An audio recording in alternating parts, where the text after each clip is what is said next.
Have you ever wondered why machines have become so good in the last couple of years in recognizing language and translating from one language to another? In today's lecture, we're going to find out. Welcome back to the Applied Deep Learning lecture. In today's lecture, we're going to have a look at recurrent neural networks. Before we dive into this, let's have a look at what we talked about last week. Multi-layer perceptrons are neural network layers. We talk about these if we have basically a dense neural network. So if every neuron from a layer is connected to every neuron from the previous layer. What is the key insight to justified convolutional layers? Especially when we're processing images, there is one important thing that we can take into account, which is regional correlation. Pixels that are nearby are related to each other and can and should be processed together, such that the layer only sees things that are close to each other and avoids correlating pixels that are like far away in the image. Convolutional layers do exactly this. Why do we use parameter sharing and what are feature maps?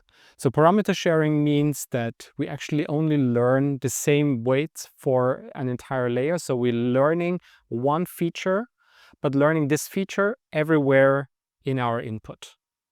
Now, if we want to learn one feature per layer, how do we go ahead and learn multiple things? Well, we're replicating this, and this is what the feature maps are. The neural networks consist typically of some input neurons, or basically inputs. Then we have a set of hidden units, what we usually call layers, if they are kind of grouped together and share the same inputs and outputs. And then there are the output neurons. In the last couple of weeks, we talked about neural networks, about inputs, hidden layers and outputs, and especially when we were talking about images, about CNNs and how they can use this information, this local correlation, to exploit and extract meaningful features. The question now is, what if we don't have just a plain image? What if we have, say, an audio waveform or some other some other sequential data?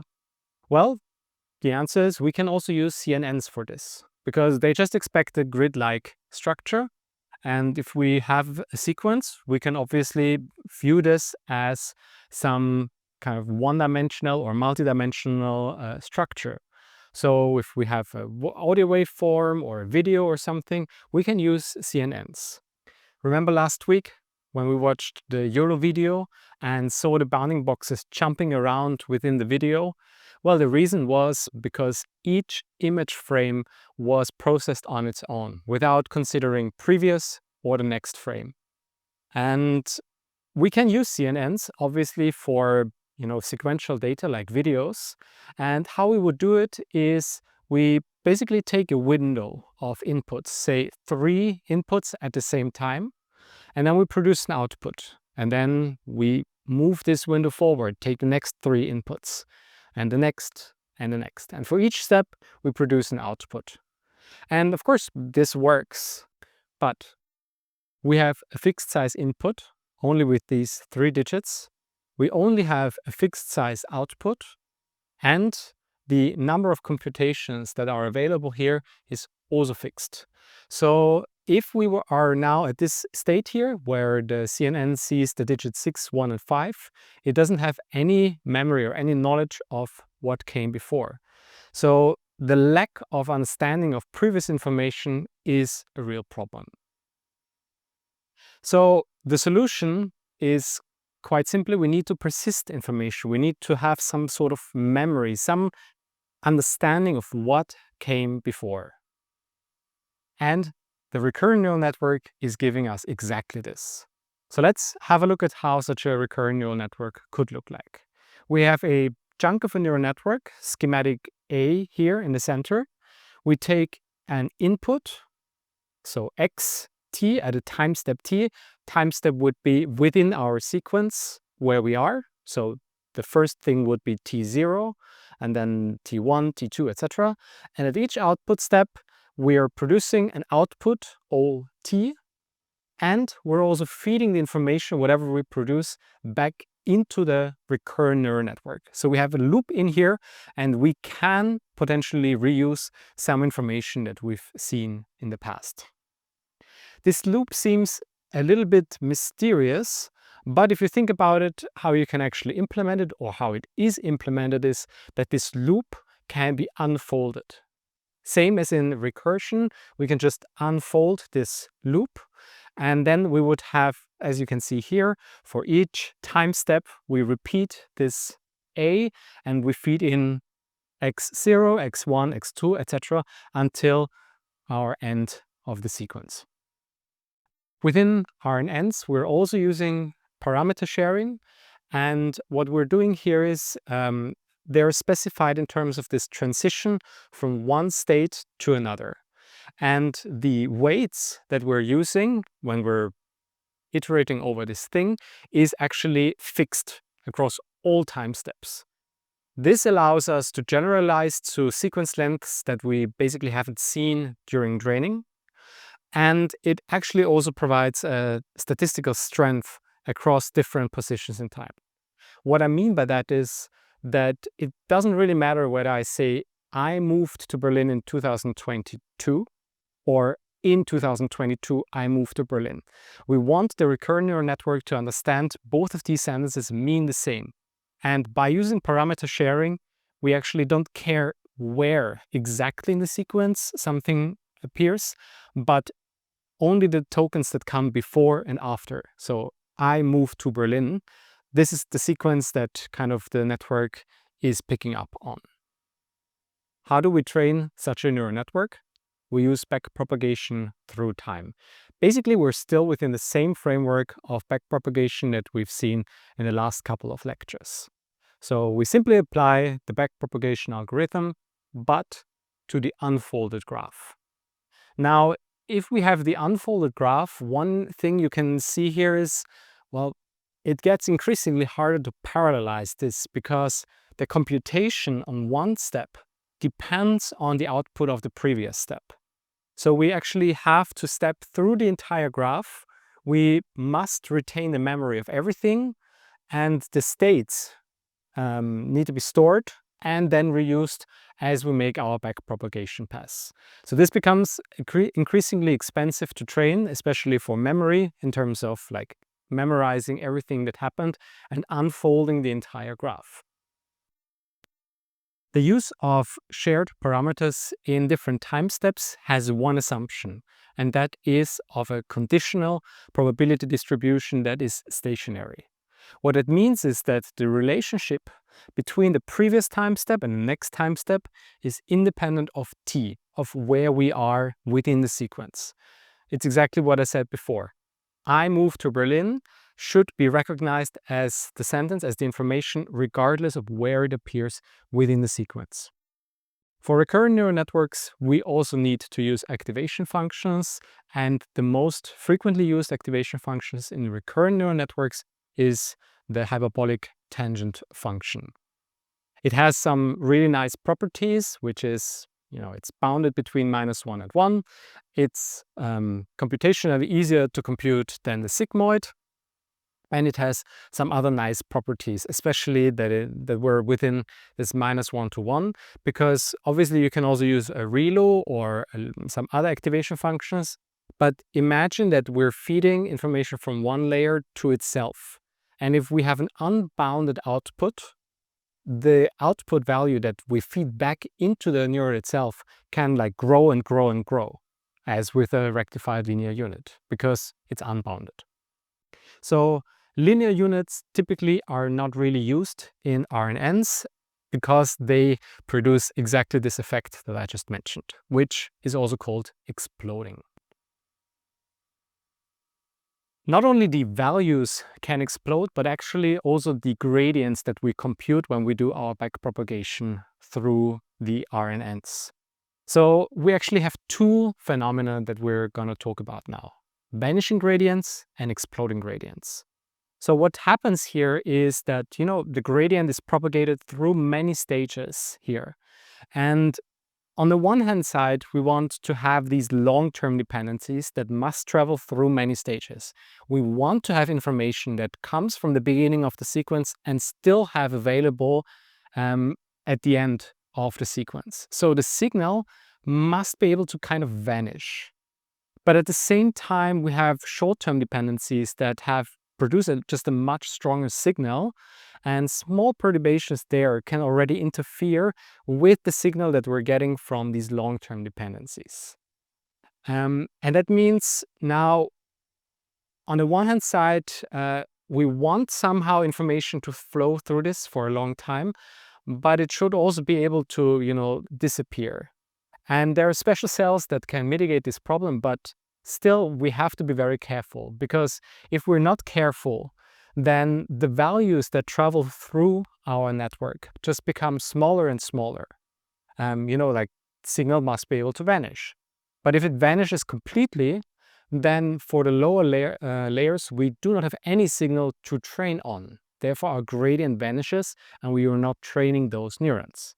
At the same time, if we have values that become too big, we will just, go into domains like the thing can just get very large very quickly, and then we mathematically become unstable. And what you will see in this case, if you train a neural network, you will just produce nans, so not a number, because you will just overflow the computational range here very quickly.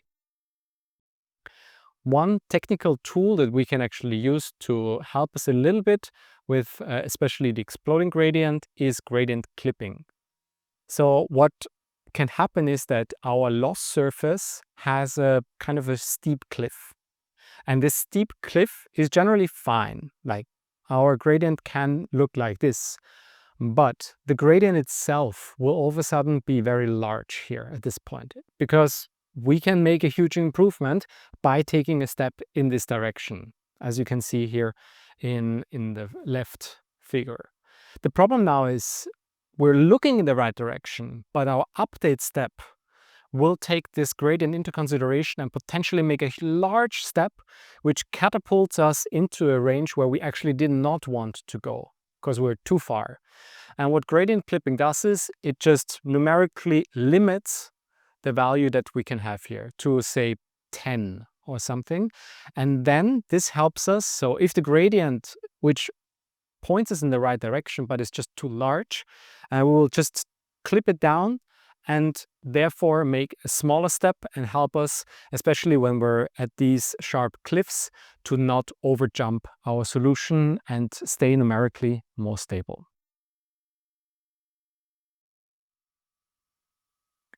Let's have a look at a couple of variations of recurrent neural networks. The simplest RNN we can have is one that just digests the input and produces one hidden state H. So in this figure, what you can see, X is our input, H would be the hidden state, whatever values we have within the RNN. And what happens here is, to visualize this a bit better, I added this black block here, which means a delay of one time step. So actually the input here is the information from the previous time step.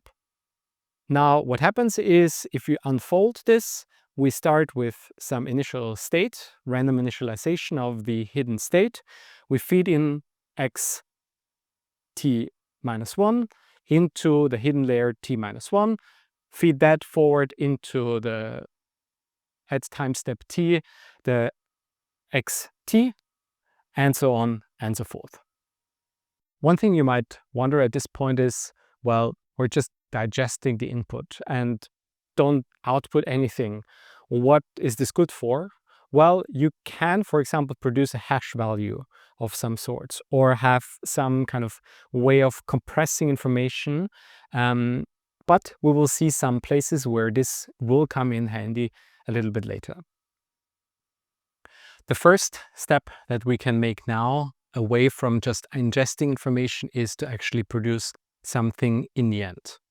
So let's refine our terminology a little bit. We already talked about input, the hidden layer, but we also have a target value that we would like the network to output. We have the actual output O, we have the loss L, and tau, number of time steps. Now, what we have within our recurrent neural network are also some additional matrices. And these are the things that we're actually learning. So we have a hidden to hidden matrix, W. We have an input to hidden matrix, U. And we have a hidden to output transformation through the matrix, V. A recurrent neural network can also produce an output at each time step. And this is how it would look like. So we would basically have the network here producing O on each time step. And for each time step, we compare O to Y and compute the loss and then can backpropagate through the unfolded graph. If you compare these two figures, you will actually see that the left side has the information flowing from the hidden to the next hidden state. This, in theory, is the most general way how you can do it. And it has full access to the complete context of everything that was there before. However, it can actually be harder to train if you have this kind of unbounded information flowing through the hidden states. So while it is more generic and more general one, because it can learn any function, we actually try to change it a little bit and have the recurrency not from within the hidden states, but from the output to the hidden state. So the neural network basically sees the output it produced. Why? This is a very good question, because it's easier to train, and if we plan and implement this in a clever way, we can actually start and parallelize this and make this training more efficient. How we do this is by so-called teacher forcing. So instead of feeding the output from the recurrent neural network into the hidden state, what we can actually do is during training time, take the desired output Y and feed that into the network.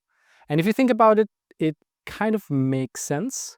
So if you start training a neural network, at the beginning it will output, say, maybe some garbage, and you feed that garbage back into the neural network, it will become much harder for the network to learn something meaningful from this information. Of course, once we're fully trained and the outputs are correct, it will make use of that information correctly.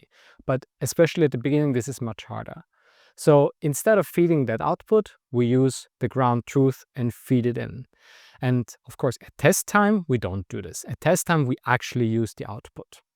And now that you see this, you also see that all of a sudden we're not depending anymore on the previous time step, because we already have the complete sequence here. So we can actually train this more in parallel and speed it up. One caveat though, if you only use teacher forcing, the network will never see the output it produces. So while in theory the output that it produces and the teacher forcing output should be the same, in practice it makes sense to also sometimes mix in a little bit of that output into the training process to make the network more robust to, actual values that it produces, because they can be slightly different than what we should produce in the output. Recurrent neural networks can be used to take one input vector and produce a sequence of outputs. So we take basically one input and unpack it. So we use a single vector input x. We start with an initial state h0, and then we pass it through our recurrent neural network, and at each time step, we produce an output. How we can build this is that we use the input vector either only to initialize the first hidden state. Alternatively, we can use it as like an extra input that we feed into each time step, or we can actually use it to initialize the first value and as extra inputs. Now, if you look at this figure, one important question arises. How does the network know when to stop generating outputs here? And there are a couple of mechanisms that you can implement to teach the network how to stop generating content. Number one would be to have a special symbol, like a terminator symbol. And you add this symbol into your training data. So each sequence ends with this thing, and then you expand your vocabulary and the network will learn to also predict this terminator signal. The alternative would be to have an extra output that represents whether, the network should stop or not. And the last option that we could have is an extra output that first predicts the sequence length, tau, and then we, keep sampling for tau steps. Alternatively, a slight tweak of this would be to say, we're not predicting the sequence length, but we're actually predicting of how many remaining steps we have, tau minus t. Now, we've seen how to take a sequence and digest it into a single hidden state. And we've also seen how we can produce from a vector a sequence. Now, the most obvious recurrent neural network that we could build here is something that goes from sequence to sequence. Ideally, if the sequence has the same length. So as we've seen before, we feed our X in here, we produce one output, and then in this case, we have our teacher forcing. We produce one output at each time step t. So far, we only took information from the past, which sounds intuitive. We process the sequence from beginning to ending. However, in some situations, it might be beneficial to also go from the back to the front and understand the whole sequence at once. For example, if you have speech recognition and you have a verb that comes at the end of the sentence. In other words, the output units can benefit from past and future information. It sounds a bit esoteric, but what it means is that if you have a look at this figure here, we actually have two recurrent neural networks, and we feed in the value xt, and one of those networks kind of has the information flowing from the end of the sequence to the beginning, where the other one has information flowing from beginning to the end. And then we connect them together, and the network learns how to use kind of this bidirectional information and can use information from the future and the past. When we're implementing this in a real application, how do we get information from the future? Well, we obviously can't look into the future, but the implementation can do the following. We can wait for a little bit, collect information from the sequence, and then start processing it. And actually, what a translator does is the same thing. It will not start translating someone else immediately once the first couple of words are spoken, because the end of a sentence might have an influence on the structure of the sentence and what the person wants to say. So they will wait for a bit until they have enough information, and then they will start translating. So this is how we would implement a bidirectional RNN in a real-world application.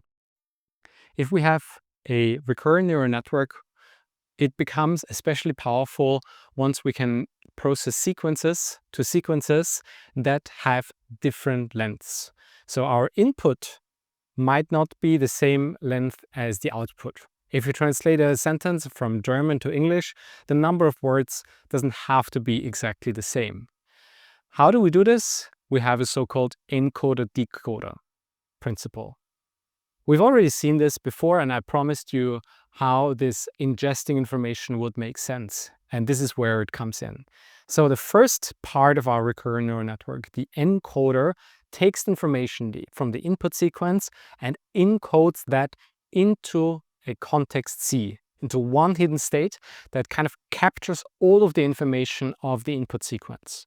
And from there, the decoder takes it and produces the output sequence, which can be now of variable length. So far, I only showed you figures of recurrent neural networks where we had one hidden unit, but there's actually no reason why we should have just one recurrency here, and that has to capture all of the context. We can have multiple recurrent layers here, but just keep in mind that the more of these you stack on top of each other, the harder and more computationally expensive it might get to train this network. So we can have, for example, multiple hidden units that, feed information back to themselves.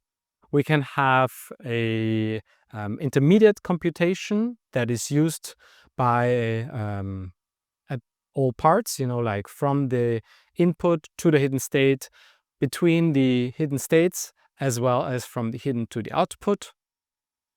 And an example of this could be, for example, if you think back about YOLO, that we extract features from the input, say the bounding boxes, and that information we feed into the recurrent neural network across the sequence, across frames, and the hidden neural network here has to consider them and then actually produce the output here to kind of smoothen out the object detections, the boxes, throughout the sequence. And finally, we can incorporate information that goes directly to the next step, as well as being based on some intermediate computations. So all of these are things that you can technically do and wire these neural networks together. One problem that we've talked before, and why I keep saying that it's actually quite hard to train recurrent neural networks, is because of these exploding gradients, vanishing gradients, etc. Sepp Hochreiter, an Austrian scientist, developed quite some time ago the so-called long short-term memory cell, LSTM, which brought a significant breakthrough in the development and use of recurrent neural networks. So there are a couple of changes from a plain matrix multiplication that we have here. So first of all, we want these kind of long-term memory to be able to flow through.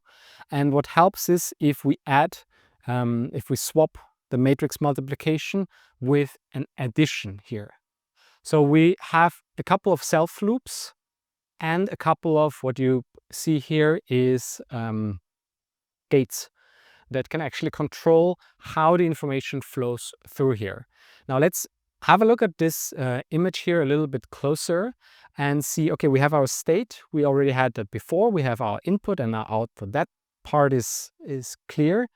However, for the self loop, as you can see here, we're using the addition and not the multiplication anymore. This allows the network to be numerically much more stable and not, like go immediately off into very large domains. We also have different gates, and the gates here have different functions. So the first function here of the input gate is to determine, okay, how much information from the sequence do we actually want to let into the state. The forget gate has the opposite. It basically says how much information from the previous time step should flow back into the state. And the output gate is the last one that controls how much of the information actually is being produced in the output. And the cool thing about the LSTM is that all of these gates, the values for how they're being tuned, is learned. So the LSTM cell can learn dynamically to remember, forget, and produce outputs here. There are some variations of this, which is the gated recurrent unit, GRU. It's quite similar, but actually it has fewer gates and therefore is sometimes preferred over the LSTM cell. However, the idea of having a gate that can control the flow of information remains the same. Let's have a look at how RNNs look like in code. I'm now in the Jupyter notebook for the recurrent neural networks. And it's really important to actually understand a couple of concepts here in order to make sense of the interface and the variables that you have to feed in here. So let's have a look at this thing here first, at this figure. So RNNs always have 3 dimensions. One is the batch size, which is how many samples you kind of squeeze together to train on at the same time. The time steps, which is the sequence length, how many time steps through the sequence you have. And of course, your input itself can have more than one dimension. Those are the input dimensions. So in this cube here, we have the input dimensions here, then the number of time steps that we process here. In this case, it will be 4. And we're processing 3 of these slices at the same time. So we would have a batch size of 3. Now, let's have a look at the syntax and actually just run all of this. Well, we can import the torch model here, have a batch size of 3, sequence length 4, number of input features 5, 6 hidden features, so features in our hidden state, and 2 layers. I specifically picked different numbers that we can see this in the output. So now we can initialize our recurrent unit here, RNN, and say, well, our input has 5 features. Our hidden states have 6 things, and we have a total number of 2 stacked layers behind each other, like how often we're repeating this. Now we can generate an input, like just a random vector here, which has this sequence length and a number of input features and the batch size. So this would be kind of the dimensions of what this expects. We initialize our hidden state with also some random values. And then if we feed it through, we see here the output and the hidden state. So let's see what this produced. First thing should be our input. So this should be given a batch size of 3. So we have 1, 2, 3 things. Inside each of these, we have 4 time steps. So 4 matrices, 1, 2, 3, 4. And each vector in here has 5 features. So this is the input. Now for the recurrent, the next thing we see, the recurrent layer is this 5, 6. With 5 inputs, 6 features of the layers. And then the output that we see here actually has 6, like the number of features that we had in our recurrent neural network. So we have 3 by 4 by 6 as our output. And if we have a look at the hidden units here, we see that we have these 2 layers with the dimension of 4 by 2, 4, 6. This times 2 for the 2 layers we have there. In Keras, when we have a look here, we can do a similar thing. So we initialize this simple RNN unit, and we can also produce an input here, like with random values. And when we run it through, we should get something that kind of makes sense. So we have a batch size of 3. We get 3 sequences. Each sequence here has a 1, 2, 3, 4, 5, 6. So 6 values, and this would be the output that we get here as well. Now let's have a look at some applications of RNNs. First of all, we can do short-term predictions. So let's run this thing and have a look what happens here. We're importing TensorFlow and we're creating some utility classes that will help us to visualize the data.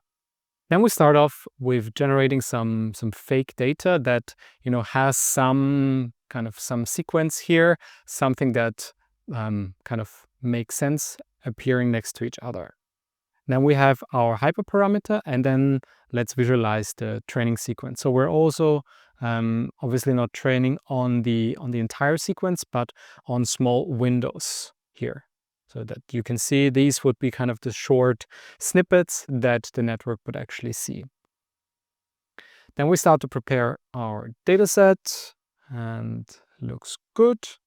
So let's benchmark some models and actually see how different ideas would fare on the sequence.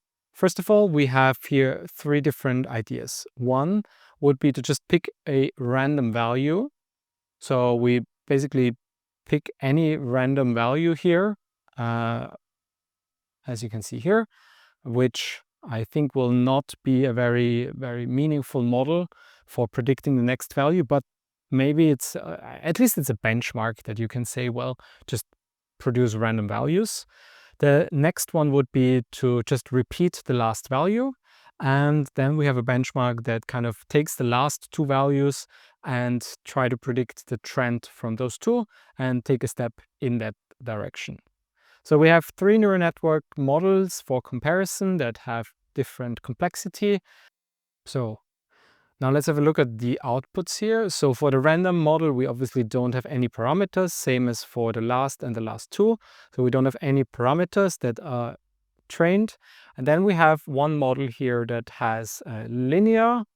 So we have a model that has a linear unit. Let's have a look at this here.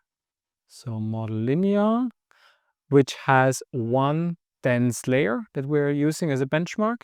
We have a DNN, a dense neural network, which has already 2 layers. And finally, as mentioned at the beginning of the lecture, we can also use CNNs here, which would have kind of a fixed input window and process this. This would be how you process a sequence with CNNs. And ideally, all of these should produce some loss at the end. So let's have a look here in the end. Hope it's being produced here. So 1.5, 0.4, 0.3. So you can see like the things are increasingly getting better here, but they're also not really great. Now, with recurrent neural networks, we would model it like this. We have our sequential, so we have a couple of steps here. We reshape our input to have the correct size, which is required for the RNN. Then we have 2 GRU, one of going backward, one going forward, and a dense that produces our output because we only want to have a single output. 9,729 parameters, and when we train this, now let's have a look. When we train this, we produce a root mean square of 0.16. Compared to what we had before, it's, I guess, slightly better, but also still not amazing. But for the sake of purpose, for the sake of demonstration, here this should be sufficient to say, okay, well, we at least trained something, and it's not completely terrible. Now, having all of those things next to each other, you can see going from just a random prediction to just picking the last value, the last two, having a linear unit, multiple units, CNN, we see that RNNs tend to perform best in this on this task here. And also we can visualize the predictions. So the ground truth would be red, the predicted thing green, and I would say, well, it's plausible actually that this thing could be the next value, and quite often they're also quite similar. I think here it's interesting why this, like in the ground truth, it went up, but coming from here, it also doesn't seem to be too far off to try to predict the value that would be here. Another example of RNNs would be to perform optical character recognition. How this works is we take an input image and we extract some features, for example, with a convolutional neural network. And then we reshape this output that we get from the convolutional layer and feed that into the recurrent neural network. And what it does basically is you create like a window that goes over this, and you start reading here a move to stop, and this information then the recurrent neural network actually uses. And in the end, you use a best path decoder that tries to find the most likely sequence here. One thing I want to point out here is that obviously this image that we have in our head of a sliding window that goes over the image happening from the reshaping here is only a way how to visualize it. What actually happens is that we take the whole input image, and the reshaping, if we do it properly, just kind of squeezes the information in such a way that it's hopefully arranged in a proper way. When we want to do optical character recognition keras, we can initialize a model, and you will see here the model first takes this input encoding where we go through some convolutional layers and max pooling. And then here is this reshape where we kind of squeeze it together into the dimensions needed for the next one. A dense layer that helps us to go from the whatever shape this thing has, because we don't know exactly how big the image is, to a fixed number of features that will go into the recurrent neural network. This time dense size, so 32 features. And then we have two recurrent neural networks here that are kind of going here backwards and not going backwards. So this is the forward and this is the backward kind of GRU. And then we merge them together by concatenating them and feeding them finally in a softmax to obtain a valid distribution here. Last but not least, we have our CTC loss that was defined here, and we can actually start training this. So this will be the summary of the network, and just a simple network actually already has around 5 million parameters. I told you about my own research and about optical music recognition. In the field of optical music recognition, this was actually one of the more promising approaches that I've seen in the last couple of years, where we have this input image, and as you see here, it kind of borrows this very similar idea from optical character recognition, where we extract some features, feed that into the recurrent neural network, and then produce outputs and have the CTC loss here at the end. I'm not sure if you can see it here, but the output that this could produce, for example, would be a G clef, then the signature for D major, and etc. etc. It's like rotated the picture, but basically this is the sequence that you want the network to produce here. You can also use recurrent neural networks for image captioning, and back actually already quite a couple of years ago, Google used this to very successfully implement this.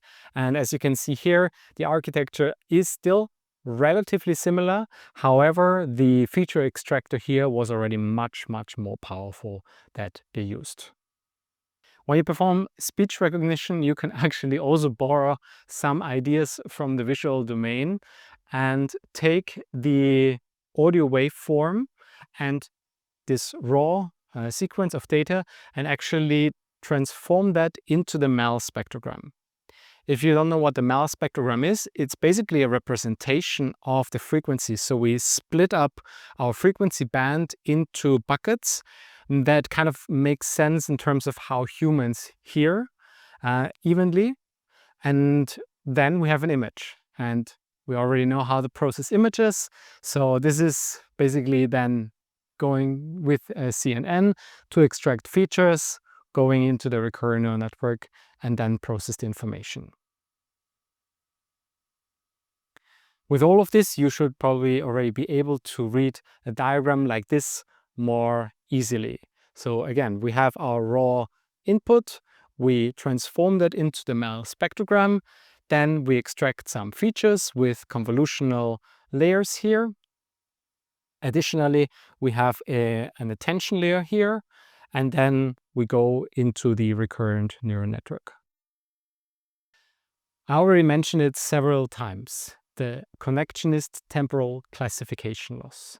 This is a very fundamental concept when we're training recurrent neural networks, because what do we do if we have unaligned data? If we just have an audio waveform and a transcription? It's really hard to say, for example, we have the sentence, "My friend has too many cats." Then we would have this audio waveform and the transcription. So how do we train with something like this? And the answer is that the CTC loss actually handles this for us in a nice way, meaning we're summing over the probability of all possible alignments between the input and the label and the output that we want to predict. Sounds complicated and expensive, but actually if you visualize it, it's not that hard. Consider this input here, A, B, written by hand. Then our neural network could produce here the probabilities at time step 0. Well, this is most likely an A. In the next time step, it also produces, in the next frame here, also an output that says it's most likely A, time step 2 the same, and then maybe a space, and then the probability B, which is the highest for all of our outputs. So we basically just take the maximum probability from each time step. And finally, once we have this, we process them and squash them together in a meaningful way. What it means is that, consider this sequence here. So from the sentence has too many cats, we, for example, have the output HH, AS, and the CTC loss would actually move HH into one and squash them together. So we would produce HAS, then a space, and then T, the same thing happens. Now what happens if we have, for example, O in the output sequence from 2? Then we cannot squash all of it together. And this is where the CTC loss has an internal mechanism, which is an epsilon, which is a split character. So it actually, during training, needs to have this as an additional output that it can produce. And then it learns, okay, where kind of this thing has to be inserted in order to produce the most likely sequence, to produce the sequence TOO that has the lowest loss. A standard encoder-decoder has the problem that we might have very long sequences that should be encoded into the context. So squashing everything into this one context can actually become the bottleneck of information that we have. And the solution that we can use here is have an attention mechanism that can kind of fetch the relevant information to the decoder and actually produce the output sequence. One final word of warning: recurrent neural networks are exceptionally powerful, but they have certain limitations. And nowadays they've fallen a little bit out of fashion, I would say. So they're still used and they still have a great many applications for them.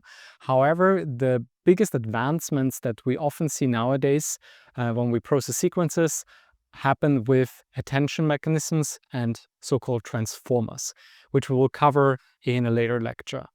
But these are the tools that actually fuel the large language models that we have nowadays. That being said, don't feel deterred from using recurrent neural networks in your projects. Just keep in mind that nowadays there exists tools and methods that have proven to be more efficient and actually more powerful. Summing up, recurrent neural networks have feedback loops, and these feedback loops enables them to save state information, to have some sort of memory and remember what is going on here. They're ideal to process sequential data where the memory is beneficial. The way how we train recurrent neural networks is by using backpropagation through time. So we're still using the same framework of backpropagations, but we're actually using it on the unrolled computational graph.